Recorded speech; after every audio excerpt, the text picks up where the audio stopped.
परिवहन मंत्री। माननीय सभापती महोदय,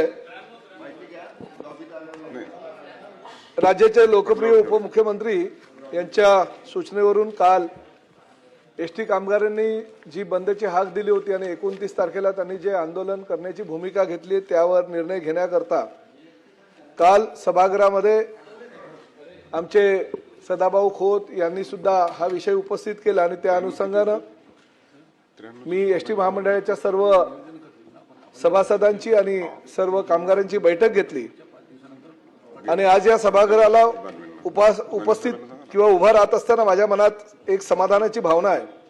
कारण आज आपण केवळ एक प्रशासकीय निर्णय जाहीर करत नाही आहोत, तर महाराष्ट्राच्या कानाकोपऱ्यात अहोरात्र सेवा देणाऱ्या एसटीच्या सुमारे 86,000 कर्मचाऱ्यांच्या न्याय हक्काला न्याय देत आहोत। एसटी ही केवळ एक परिवहन संस्था नाही, ही महाराष्ट्राच्या सर्वसामान्य जनतेची जीवनवाहिनी आहे। गेली 8 दशके लालपरीने शेतकरी, विद्यार्थी, कामगार, महिला, ज्येष्ठ नागरिक आणि आदिवासी व दुर्गम भागातील लाखो नागरिकांच्या त्यांच्या आयुष्याशी जोडून ठेवलेले आहे। या लालपरीचा खरा आधारस्तंभ म्हणजे एसटीचे कर्मचारी। उन्हाळा असो, पावसाळा असो किंवा कोणतेही संकट असो, स्वतःच्या कुटुंबापेक्षा प्रवाशांच्या सुरक्षिततेला प्राधान्य देणारे या कर्मचाऱ्यांचे योगदान शब्दात मांडणे अशक्य आहे। याच कर्मचाऱ्यांच्या अनेक वर्षापासून प्रलंबित असलेल्या न्याय मागण्यांबाबत शासनाने अत्यंत सकारात्मक भूमिका घेतली आहे।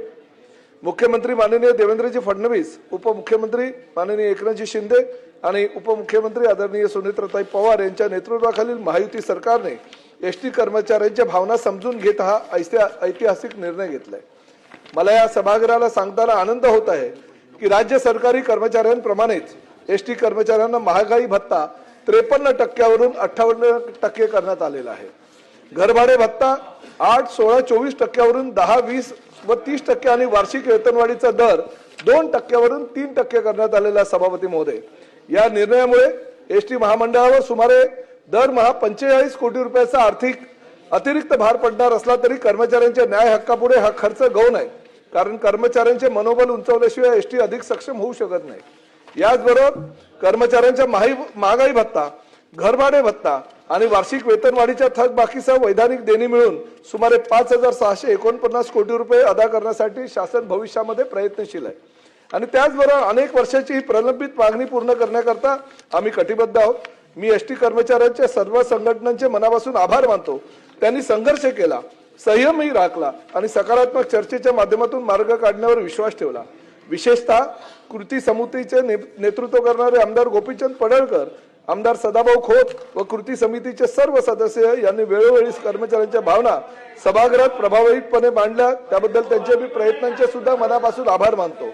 या सभागृहाचे सदस्य असलेले भाई जगताप व त्यांचे सहयोगी असलेले श्रीरंग बर्गे यांचेही मी मनापासून आभार मानतो।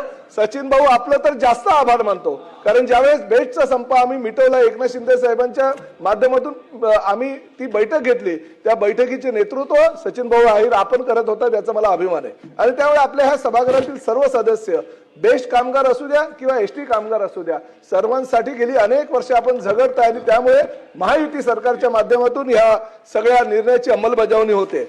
या निर्णयानंतर कर्मचाऱ्यांनी 29 जून रोजी जे धरणे आंदोलन करण्याचा निर्णय घेतला होता तो मागे घेतलेला आहे। हे शासन कर्मचाऱ्यांमधील परस्पर विश्वासाची मोठी पावती आहे। सभापती महोदय, आजचा हा निर्णय केवळ वेतनवाढीचा नाही तर विश्वास वाढवण्याचा आहे। निर्णय केवळ आर्थिक नाही तर मानवी संवेदनाचा आहे। एसटीच्या प्रत्येक चालक, वाहक, तांत्रिक, कर्मचारी, अधिकारी आणि कर्मचाऱ्यांच्या कष्टांच्या शासनाने केलेला हा सन्मान आहे। आपल्याला ही कल्पना आहे की सभागृहातील आमचे सदस्य दरेकर साहेब यांचे वडील सुद्धा एसटीचे कंडक्टर होते, त्यामुळे एसटीचा विषय ज्या वेळेस या सभागृहामध्ये आला ते सुद्धा आपल्या भावना या सभागृहामध्ये व्यक्त करत असतात आणि त्यामुळे या सभागृहातील सगळ्या सदस्यांच्या भावनांचा आदर करून आम्ही हा महायुती सरकारने निर्णय घेतलेला आहे। आपण सर्वांनी मिळून एसटीला आर्थिकदृष्ट्या सक्षम, आधुनिक आणि प्रवाशांच्या विश्वासाला पात्र अशी संस्था बनवायची आहे।